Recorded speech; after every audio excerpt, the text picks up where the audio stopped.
Wow, দেখছো এর শব্দটা কেমন? তোমাদের একটু শোনাই। স্যালেঞ্জার পাইপ দুইটা সেই অনেক সময় দেখা যায় কিছু কিছু রাইডাররা বাইক চালাতে চালাতে স্টক করে, আবার এই বাইক চালাতে চালাতে দুর্ঘটনাও করে। তার দুইটা কারণ আছে। মানসিক টেনশনে যদি আমরা বাইক চালাই তাহলে মাঝে মধ্যে দুর্ঘটনা হয়।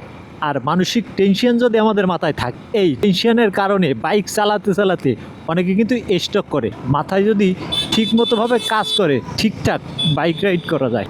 আমরা মানসিক টেনশন নিয়ে আমরা বাইক রাইড করি, মানুষের মাথা যদি কাজ না করে তাহলে কিন্তু বাইক রাইড সেই প্রফুল্ল আসে না। যখন আমরা শারীরিক দিক দিয়ে ভালো থাকবো তখন কিন্তু বাইক রাইড করতে সেই মজা লাগে। আর শারীরিক দিক দিয়ে যদি একটু আমাদের দুর্বল লাগে তাহলে বাইক রাইডে সেই কমফোর্ট পাওয়া যায় না। তো যখন আমরা সুস্থ সবল থাকবো তখন আমরা বাইক রাইড করব। শারীরিক দিক দিয়ে যদি মানুষ সুস্থ থাকে তাহলে কিন্তু দুর্ঘটনার হাত অনেকটাই কমে যায়।